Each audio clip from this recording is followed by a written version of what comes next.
오늘 우리에게 주시는 하나님의 말씀은 베드로전서 5장 5절부터 11절까지 말씀입니다. 신약성경 383면 베드로전서 5장 5절부터 11절까지 말씀입니다. 이 계시의 말씀을 제가 받들어 읽어드릴 때 살아계신 하나님의 음성을 들으실 수 있기를 바랍니다. 젊은 자들아, 이와 같이 장로들에게 순종하고 다 서로 겸손으로 허리를 동이라. 하나님은 교만한 자를 대적하시되 겸손한 자들에게는 은혜를 주시느니라. 그러므로 하나님의 능하신 손 아래에서 겸손하라. 때가 되면 너희를 높이시리라. 너희 염려를 다 주께 맡기라. 이는 그가 너희를 돌보심이라. 근신하라, 깨어라. 너희 대적 마귀가 우는 사자같이 두루다니며 삼킬 자를 찾나니 너희는 믿음을 굳건하게 하여 그를 대적하라. 이는 세상에 있는 너희 형제들도 동일한 고난을 당하는 줄을 알미라. 모든 은혜의 하나님 곧 그리스도 안에서 너희를 부르사 자기의 영원한 영광에 들어가게 하시니가 잠깐 고난을 당한 너희를 친히 온전하게 하시며 굳건하게 하시며 강하게 하시며 털을 견고하게 하시리라. 권능이 세세 무궁하도록 그에게 있을지어다. 아멘. 한 해를 마무리하고 한 해를 시작할 때 교회에서 예배드리는 일을 하게 됩니다. 우리 교회는 12월 31일 작년엔 11시 30분에 송구영신 예배를 드렸습니다. 그 예배에 함께 예배를 들으신 분들도 계시고 아마 그 이후에 우리 교회에 출석하셔서 그때 예배를 같이 들으시지 못한 분들도 계시리라고 생각을 합니다. 그 새해 첫날 첫 시간에 예배를 드릴 때 제가 함께 예배드리는 성도들과 나눈 말씀의 제목 기억하고 계시는지 모르겠습니다만은 그때 나눠드린 말씀은 겸손하게 사는 새해라고 하는 제목의 말씀이었습니다. 이 한 해를 살아가는 동안에 우리가 하나님 앞에서 하나님을 인정하고 하나님의 능하신 손을 믿고 겸손하게 예배하고 겸손하게 기도하며 하나님 주시는 은혜를 누리는 복된 새해가 되기를 기도하며 소망 가운데 한 해를 시작하였습니다. 오늘 이 교만으로부터 내 마음을 지키라고 하시는 하나님의 말씀을 함께 나누면서 지난 9달 동안 그리고 믿음을 가지고 살아오는 동안에 나는 과연 얼마나 겸손하게 살았는가 하는 점을 되돌아보게 됩니다. 설교를 준비하는 일 늘 어렵다라고 하는 생각을 많이 합니다만은 이번 한 주간 특별히 이 주제를 다루면서는 더 힘들다라고 하는 생각을 많이 하게 됩니다. 목사로서 무슨 자격으로 감히 성도들에게 이 같은 주제의 말씀을 다룰 수 있는가? 내가 행하지 못하고 내가 그렇게 살지 못하면서 말씀을 전하는 건 잘못된 거 아닌가라고 하는 고민이 깊어져 가던 중에 우리 부목사님 한두용 목사님으로부터 그런 고백을 들을 수 있는 기회를 가지게 됐어요. 우리가 금요일마다 저녁에 잠시 모여서 한 주간의 말씀 묵상한 거 나누고 또 잠깐 기도 제목들 나누고 함께 기도하는 교역자 샘모임을 짧게 하고 있는데 그날따라 저도 그랬지만 우리 교역자들 특히 우리 한두용 목사님 같은 본문으로 이제 3부 예배 말씀을 준비하면서 솔직하게 고백하시더라고요. 내가 제일 교만하니 참 힘들다. 그 말씀 듣는 순간에 되게 많이 위로를 받았습니다. 나만 그렇게 생각하는 줄 알았더니 목사님도 그러시구나 했는데 이 생각도 또 교만한 생각이더라고요. 나만 그런 것이 아니라 남들도 그렇다라고 생각하는 이 자체가 또 하나의 나의 교만의 한 부분이 아닌가라고 하는 생각을 다시 하게 됩니다. 그런 면에서 부족하지만 하나님께서 세워주셨다라고 하는 이유 한 가지를 가지고 오늘 제가 하나님의 말씀을 나눕니다. 여러분 부탁하는 건 개인의 이야기로 듣지 마시고 하나님의 말씀을 들으십시오. 분명히 오늘 본문에서도 다시 한번 우리에게 일러주고 계십니다. 하나님께서 교만한 자를 대적하시되 겸손한 자에게 은혜를 베풀어 주신다라고 하는 분명한 말씀이 있습니다. 하나님은 교만한 자를 싫어하십니다. 어느 정도로 싫어하시느냐?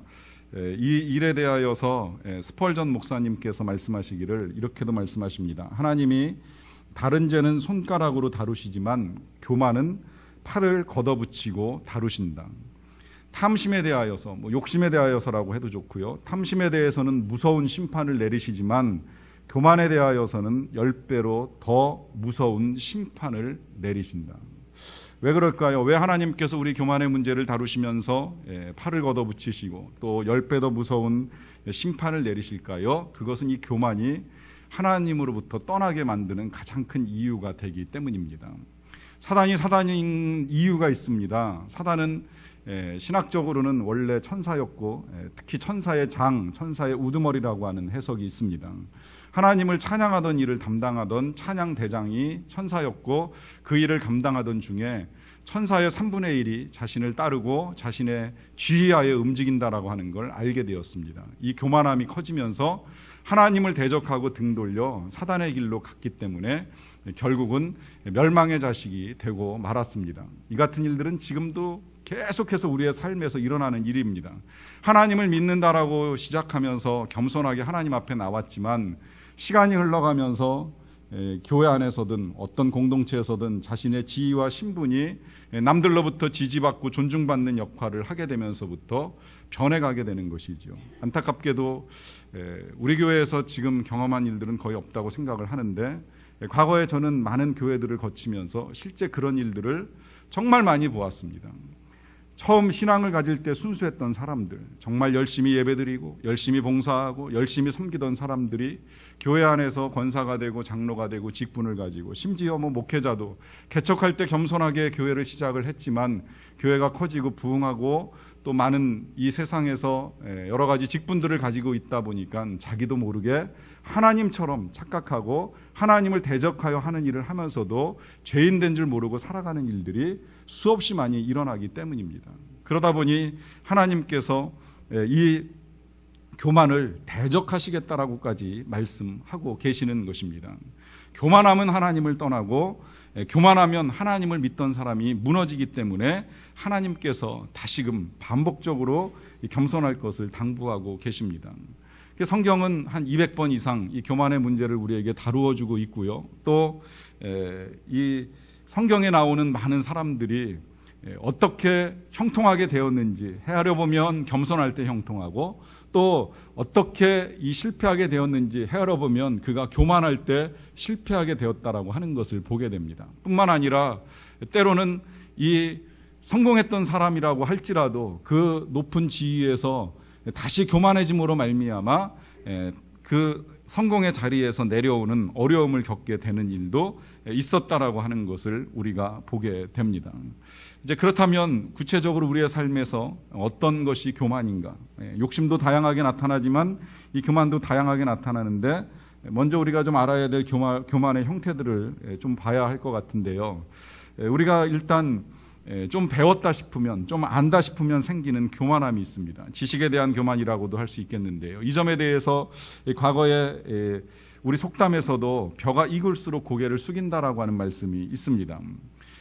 바꿔 말하면 잘 배우면 겸손해진다는 거예요. 그런데 어설프게 배우고 조금 알면 교만해진다는 것이지요. 특히 믿음이 그렇습니다. 우리가 성경을 알고 하나님을 알면 알수록 우리가 우리의 죄인됨을 보고 우리가 겸손해질 수밖에 없습니다. 그런데 어설프게 교회를 알고 신앙생활을 하다 보면 마치 우리가 대단하게 아는 양 교만에 빠질 수 있다라고 하는 것이지요. 그래서 이 알고 있다라고 하는 생각 때문에 더는 듣지 못하고 고치지 못하고 바꾸지 못하는 일들이 일어납니다. 또 안다고 할지라도 사실은 우리가 잊어버리기 때문에 넘어지는 것인데 그래서 들었다고 할지라도 또 듣는 일들이 우리에게 필요한 것인데 그 조금 아는 것 때문에 더 이상은 괜찮다라고 하는 아니란 생각이 우리를 교만에 빠뜨릴 수 있다라고 하는 거예요. 요새 세상에 유행하는 용어 가운데 왜 답정너라고 하는 말이 있잖아요. 답은 정해져 있는데 너는 일단 한번 말해봐. 이거의 이제 요약이라고 저는 그렇게 이해하고 있습니다. 그냥 질문을 하는 거예요. 그러나 그 질문하고 난 다음에 들으려고 하진 않고 들어보고 맞다 싶으면 인정해주고 아니면 난 여전히 내가 가지고 있는 답대로 행하려고 하는 사람들을 일컬어서 이제 답정너라고 표현을 합니다. 이런 일들이 생각보다 우리의 삶에 많이 일어나요.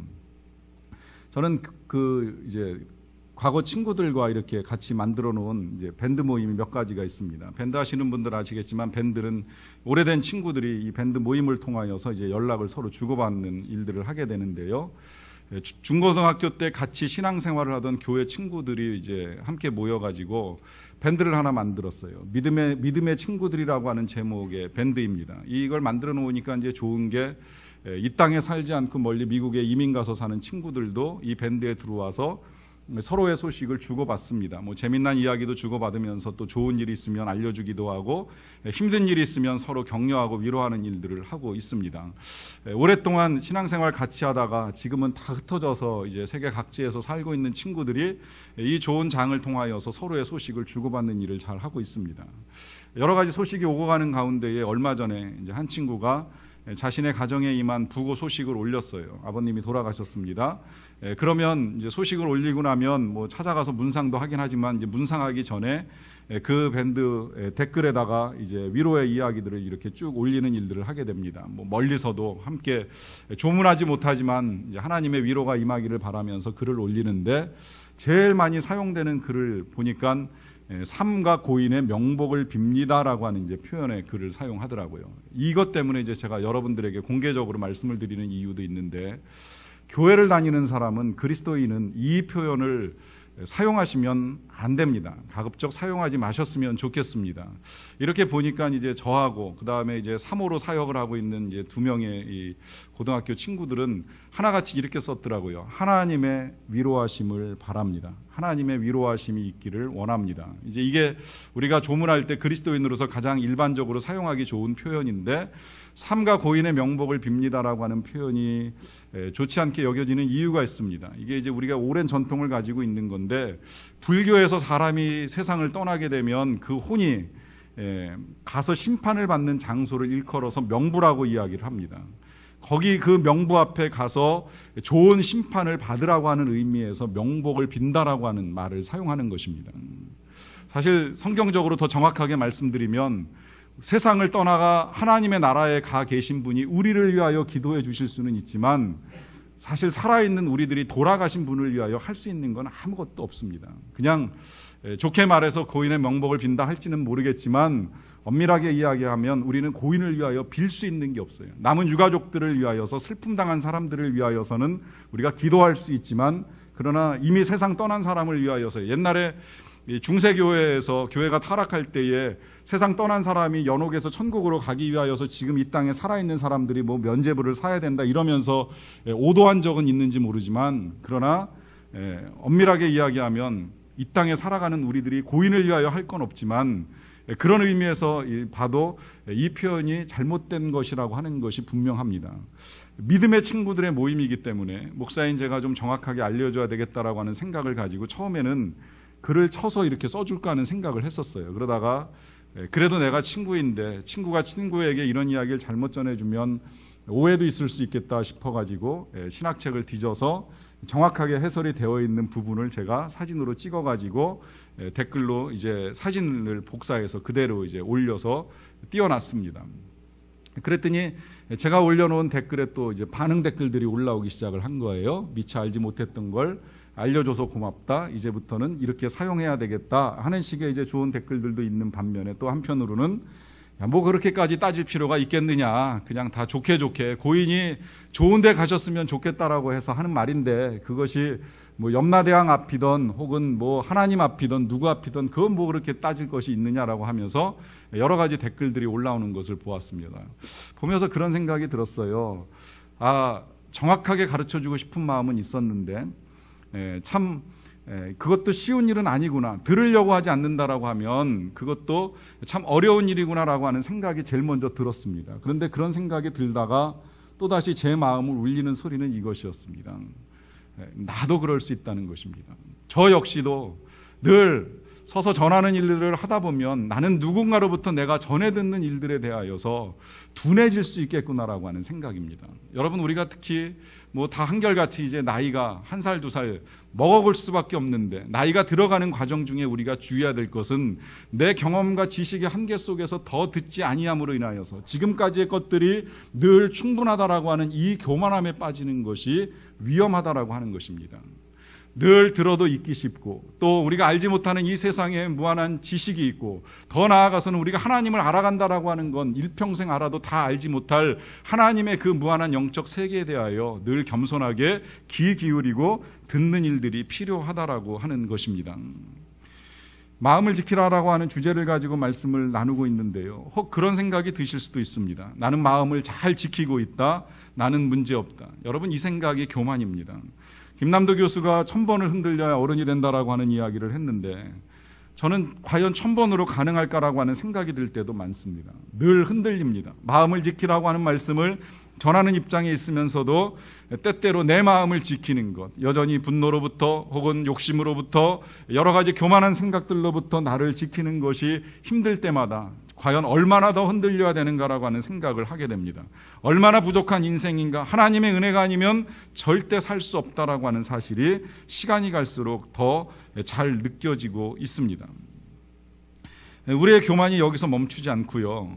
우리의 교만이 여러 가지 자랑거리들로 드러나는 경우들이 있습니다. 시편 12편 3절에서는 여호와께서 모든 아첨하는 입술과 자랑하는 혀를 끊으시겠다고 말씀하시고요. 또 고린도전서 5장 6절에서는 너희가 자랑하는 것이 옳지 않다라고 하는 말씀을 하고 계십니다. 이 자랑이라고 하는 것이 그렇습니다. 영성신학에서는요, 사람이 가지고 있는 이 영성의 실체 가운데에 다른 사람의 자랑을 수용하는 태도가 영성의 선한 모습으로 가르쳐주고 있습니다.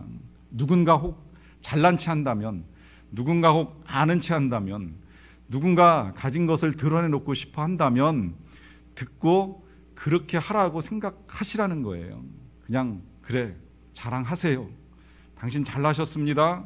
당신 대단하십니다. 여겨줄 수 있습니다. 물론 그렇게 표현하면 또 안 되겠지만 그런 마음으로 들어줄 수 있고 인정해 줄 수 있으면 그 사람은 정말 영성의 사람, 하나님의 사람이라고 하는 말씀입니다. 근데 이게 어렵죠, 사실. 듣기는 들어도 인정해 주기보다는 속으로 너 잘났다라고 하면서 우리의 마음속에는 시기심이 타오릅니다. 심한 경우 듣다 보면 미움도 솟아날 수 있습니다. 그러하니 실은 말하는 쪽에서 상당히 주의해야 될 것이 행여 내 자랑으로 누가 죄를 짓지 않을까? 내 자랑으로 누가 시기하지 아니할까? 내 자랑으로 누가 괜히 가지지 않아도 되는 나에 대한 미움을 가질 수 있지 않을까라고 하는 이런 돌아봄이 필요하다라고 하는 것입니다. 서경에서는 이렇게 우리에게 가르쳐 줍니다. 네가 다만 뽐내지 않으면 천하가 너와 더불어 공을 다투지 아니하고 네가 남을 치지 아니하면 천하가 너와 더불어서 능함을 다투지 아니할 것이다. 우리가 겸손할 수만 있다라고 하면 다른 사람들로부터 생겨날 수 있는 모든 불화들을 막을 수 있음을 가르쳐 주는 것입니다. 이제 그렇게 보면 내가 무엇인가를 가지고 있다라고 하는 것, 이것이 우리를 교만하게 합니다. 지식만이 아니라 내가 가지고 있는 재물 혹은 내가 가지고 있는 권력, 심지어 나를 지지하는 많은 사람들이 있다라고 하는 것이 우리를 넘어뜨리는 또 하나의 요인이 될 수 있다라고 하는 것입니다. 특히 이 사람들이 여러 사람들로부터 지지를 받을 때에 이게 또 하나의 힘으로 작용하면서 교만하게 만드는 일들이 있습니다. 블로거에다가 글을 올려가지고서 글을 쓰는 사람이 이 블로거의 지지자들이 많아지다 보면 그게 하나의 힘으로 작용하면서 그것을 가지고 다른 사람들에게 힘을 행사하는 일들도 있고요. 요새 소위 트위터나 그 밖에 많은 것들이 여러 지지자들을 불러 모으면서 특히 우리 목회자들은 성도들이 모이기 시작하면서 많은 사람들로부터 지지를 받을 때에 넘어질 위험에 빠지게 됩니다. 사람들이 이 권력을 가지기 전까지는 엎드립니다. 그리고 표를 요구합니다. 열심히 섬기겠다라고 하는 약속을 합니다. 그러나 나라로부터 주어지는 힘이 생기게 되면 그때로부터 여러 가지 착각 가운데에 넘어지는 일들을 보게 되면서 우리에게 주어진 이 많은 것들, 우리가 가지게 되는 것들이 오히려 우리를 넘어뜨릴 수 있다라고 하는 것을 분명하게 경고하고 있습니다. 이 점에 대해서 우리가 어떻게 할 것인지에 대해 갈릴리의 선지자라고 하는 책을 쓰신 김서택 목사님이 책에서 우리에게 이렇게 가르쳐 주는데요. 자신의 가치는 자기 스스로가 결정하는 것이 아니라 다른 누군가에 의하여 결정된다. 사람이 자기를 높인다고 해서 높아지는 것이 아니라 다른 사람이 높게 봐주어야 높아질 수 있다. 이걸 모르고 스스로 높이려고 하는 것, 스스로 높다고 생각하는 것이 교만이 된다. 내가 누군데라고 하는 이 생각이 바로 우리의 교만의 이유가 될 수 있다라고 하는 거예요. 최근에 몽골에서 사역하고 계신 우리 윤준호 선교사님이 편지를 보내오셨어요. 편지의 내용은 그대로 우리 교회 홈페이지에 실려 있는데요. 몽골에 있는 울란바타르 대학교에서 사역하시는 선교사님입니다. 거기서 대외 협력처장으로 이제 사역을 하시다가 한 3년 되시고 난 이제 지금 최근에 기초교육원장으로 이제 보직이 바뀌셨어요. 이게 바뀌면서 깨닫게 된 고백을 하시더라고요. 몰랐는데 이 대외협력처장이라고 하는 보직을 가지고 사역을 하던 중에 하나님이 주신 이 귀한 직분을 망각한 채 너무 교만했었다는 거예요. 이걸 마치 권력인 양 생각하면서 스스로 결정하고 기도하지도 않고 묵상하지도 않고 너무 내가 오만하게 행하였다라고 하는 걸 모르고 있다가 이제 딸의 사고로 인하여서 깨닫게 되었다라고 하는 고백하시는 것을 보게 되었습니다. 여러분, 언제라도 이 생각, 내가 아버지인데, 내가 어머니인데, 내가 선교사인데, 내가 목사인데, 내가 장로인데, 내가 사장인데, 내가 의원인데, 내가 대통령인데 하는 이 생각으로 또 비롯되는 그 다음 이어지는 표현, 감히 나한테라고 연결되는 이 모든 것들이 우리를 교만에 빠뜨릴 수 있다는 거예요. 그로 인하여 우리가 넘어질 수 있다라고 하는 것입니다. 그렇다고 가진 것이 없으면 겸손해질까요? 난 자랑할 것도 없다, 잘난 것도 없고 되는 것도 없는데 무엇을 자랑하겠는가? 여러분, 많이 힘들면 그렇게 생각하실 수는 있는데 우리가 고난을 당할 때에도 교만해질 수 있다라고 하는 것을 잘 생각하셔야만 합니다. 정말 힘들고 어려워서 가진 것 없으면 겸손해지는 건 틀림없어요. 제가 설교를 준비하고 전하는 과정 중에 경험하게 되는 일, 저는 주일날하고 수요일날 똑같은 내용의 설교를 이제 2번을 하는 일들을 하고 있습니다. 제가 언젠가 우리 교역자들하고 그런 이야기를 농담처럼 나눈 일이 있는데 왜 이 2번이 늘 똑같지 않은지 모르겠다. 첫 번에 한 수요일 같으면 오전에 한 것이 조금 부족하다 싶으면 그래도 저녁께 조금 낫고요. 오전께 그래도 조금 잘 됐다 싶으면 꼭 저녁께 엉망이 되는 경험을 하게 됩니다. 사실 주일 설교도 그럴 때가 많아요. 일부 설교, 그냥 제 개인적인 평가입니다. 여러분들은 사실은 뭐 어떻게 생각하실지 모르겠지만 일부 설교가 좀 잘 되었다 싶으면 꼭 2부 설교가 힘들 때가 많습니다. 반대로 일부 설교가 어렵다 싶으면 그래도 2부 설교가 조금 이제 쉽게 전달되는 일들이 있습니다. 뭐 여러 가지 이유는 있으리라고 생각을 해요. 2개가 오히려 똑같다라고 하면 그게 문제일 수도 있다라는 생각도 없지 않아 있는데 그 2개의 설교가 다른 요인 가운데 한 가지가 제가 교만하고 또 제가 겸손하지 못한 데서 비롯되는 것도 있다라고 하는 생각을 분명하게 가집니다. 부족하면 기도합니다. 한 번 하고 나서 잘못됐다 싶으면 다시 기도하고 또 보충하기 위하여 다시 더 자료를 찾고 자료를 채워나가는 일들을 하게 됩니다. 그러나 늘 잘되었다 싶으면 이 교만함이 그 다음에 또다시 패망을 불러옵니다. 이 잘되었다라고 하는 안도의 생각들이 그 다음의 일들을 망치게 되는 것이지요. 그러하니 우리가 이 세상에 살아가는 동안에 잘난 것 없다, 아는 것 없다, 가진 것 없다, 되는 것 없다 싶을 때 잠시 겸손해지는 듯 하지만 그러나 다시 일어서면 금방 또 교만해질 수 있다는 것이지요. 또 일어나지 못하는 경우에도 교만해지는 경우가 있는데 그것은 그 일이 너무 힘들다 보니까 이제 하나님께 의문을 가집니다. 하나님 나한테 왜 이러시나?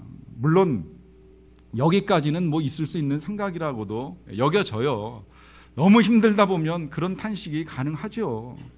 도대체 왜 하나님께서 계속 나를 이렇게 낮추시고 힘들게 하시는가라고 하는 이에 대한 질문이 끊임없이 일어날 수는 있습니다. 그런데 거기서 주의하셔야 될 건 뭐냐면 이제 거기서 자칫 잘못하면 내가 겪는 이 모든 일들이 하나님의 부당하심으로 느껴진다는 거예요.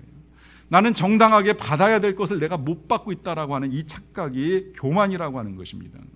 이 착각이 교만이라고 말씀드리는 또 하나의 이유는 하나님이 선하신 분이라고 하는 사실을 망각하기 때문입니다. 비록 지금 힘들 수 있고 어려울 수 있지만 선하신 우리 아버지 하나님께서 이후에 하실 일들이 선하신데 우리를 사랑하시기 때문에 좋은 것 주실 터인데 이거에 대한 믿음과 기대를 가지지 못하고 현재만을 놓고서 이거 잘못됐다고 부당하다고 한다면 이건 하나님의 선하심을 거절하는 나의 또 하나의 교만함이 될 수 있다라고 하는 것입니다. 그러다 보니 그 다음에 이제 행하는 일들이 엉망으로 흘러갈 가능성이 크고요. 내가 조금 무리한 일들을 할지라도 나의 상황이 힘드니 이건 당연하고 마땅한 일이다라고 생각하면서 계속해서 악함에 빠지는 것이 교만이 될 수 있다라고 하는 것입니다. 이와 같은 일들을 막기 위하여 어떻게 해야 되느냐? 오늘 본문 말씀이 우리에게 답을 주시는데요.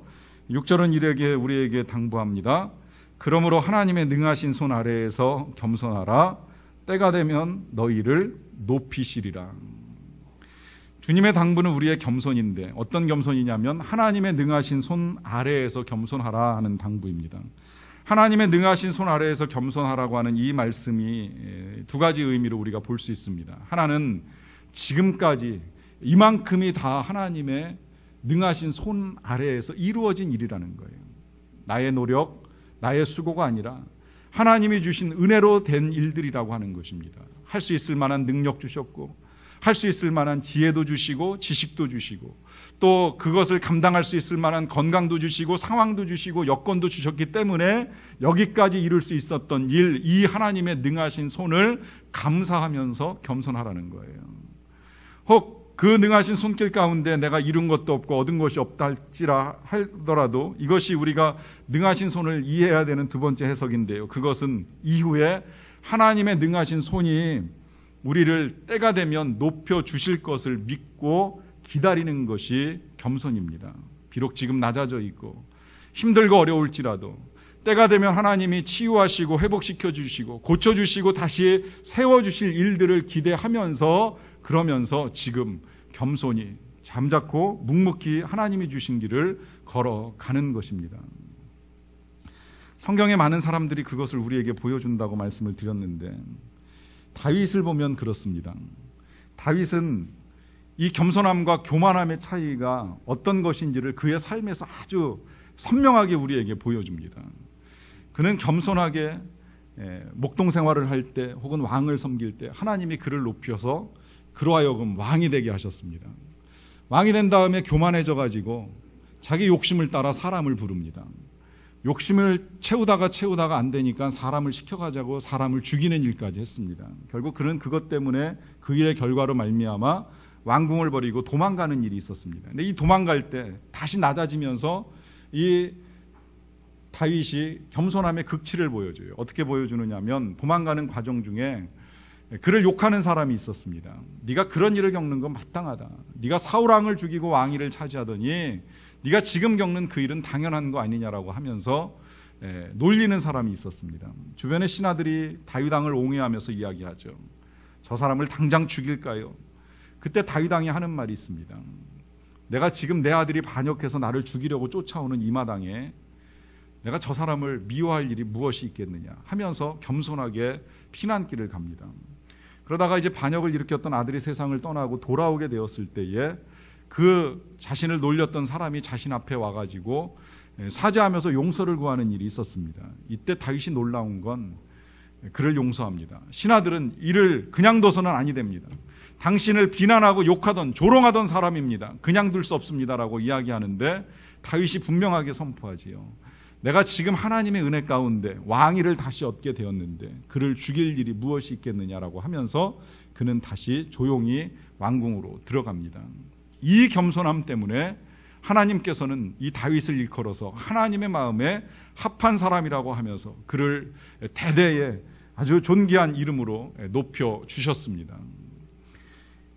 우리가 하나님의 때를 기다리면서 그저 그때에 내가 높아질 것이라고 하는 기대를 가지고서 이 길에서 참고 견딜 수는 없겠지만 그러나 분명히 그 가운데 알아야 될 것, 우리가 겸손히 행한다라고 한다면 때가 이르렀을 때에 우리를 높이실 하나님의 약속이 변함이 없다라고 하는 사실입니다. 우리 하나님께서 만물의 주인이십니다. 만물의 창조자이시며 만물을 다스리고 계시는 분이십니다.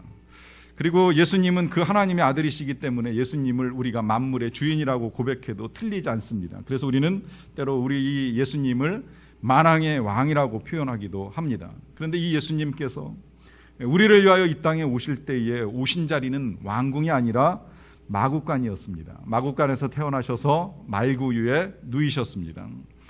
그리고 이 예수님이 사역을 하시다가 사역을 이제 완성해가는 과정 중에 마지막으로 예루살렘에 입성하실 때에 왕으로 예루살렘에 입성하시는데 이 왕 대신 우리 예수님이 입성하실 때 타고 가셨던 것은 낙이었고 그 가운데서도 낙이 새끼를 타고 들어가셨습니다. 이에 대하여 성경이 이미 예수님 오시기 수백 년 전에 이 일에 대하여 예언하는데 이 예언의 기록 가운데에는 이 예수님이 겸손하여 나귀를 타셨다라고 말씀을 하고 있습니다.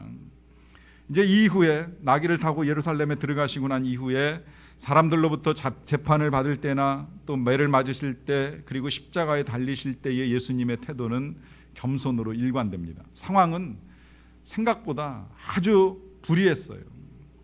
예수님은 의로우십니다. 죄가 없으신 분이십니다. 그 예수님을 십자가에 못 박기로 결의한 사람들이나 못 박으라고 재판을 한 사람이나 또 실제로 이 예수님에게 고난을 가하는 모든 사람들이 다 불의하고 죄인들입니다. 이 불의한 사람들에 의하여 심판을 받으시고 고난을 받으시지만 의로우신 예수님은 한마디 변명, 한마디 항의 없이 그 모든 상황들을 다 수용하시면서 겸손하게 고난을 당하셨습니다. 단 한 번도 너희들이 나에게 이럴 수 없다라고 말씀하시면서 거부하시지 않으셨고, 오히려 자기가 가지고 계셨던, 자신께서 가지고 계셨던 권세나 권위는 다 내려놓으셨습니다. 어떻게 이것이 가능할까? 첫째는 죄인된 우리들을 향한 사랑 때문입니다. 우리를 사랑하시기 때문에 우리를 대신해서 그 죄짐을 지시려고 예수님은 그 모든 것들을 수용하신 것입니다. 거기에 더 한 가지 예수님이 알고 계셨던 것, 그건 하나님의 능하신 손입니다. 그 능하신 손이 돌보시는 것을, 그 능하신 손이 이 모든 것을 알고 계시는 것을, 그리고 그 손이 일하시는 때가 되면 다시 높여주신다라고 하는 것을 알고 계셨습니다. 그래서 그 어떤 굴욕스러운 상황에서도 이 예수님께서는 교만함으로 흔들리지 않고 겸손하게 자신에게 주어지신 길을 걸어가는 것입니다. 그리고 그 낮아지심으로 우리의 구원을 이루셨습니다. 더 나아가서 그 낮아지심으로 낮은 우리의 친구가 되어주시고, 그 낮아지심으로 우리를 이해하시고, 그 낮아지심으로 이제는 우리가 그 낮아지심을 따라서 살아가기를 원하고 계십니다. 바로 이것이 지금 교만해질 수 있는 우리의 상황들 속에서 우리의 마음을 지키는 원리입니다. 주님이 그 낮아지심으로 우리를 구원하셨듯이 이제는 우리도 주님께서 하실 일을 기대하면서 하나님의 능하신 손길이 우리를 돌보심을 신뢰하면서 주님처럼 겸손하게 행할 수 있는 저와 여러분들이 다 되시기를 간절히 바랍니다. 기도하시겠습니다. 우리 오늘 이렇게 하나님께 기도를 함께 드리기를 원합니다.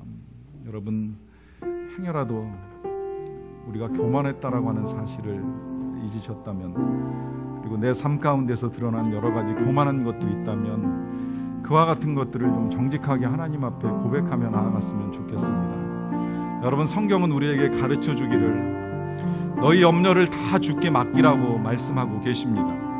그렇게 보면 우리가 염려하는 것이 교만이요, 염려를 맡기지 못하는 것이 교만입니다. 반대로 말씀드리면 우리의 염려를 하나님께 아뢰는 것이 겸손이고, 우리의 걱정을 하나님께 기도로 올려드리는 것이 겸손함이라고 하는 것입니다. 여러분, 무엇을 염려하셨습니까? 무엇을 걱정하셨습니까?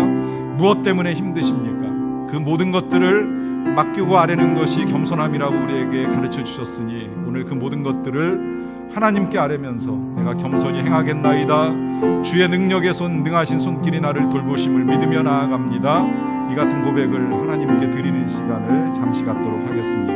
기도하겠습니다.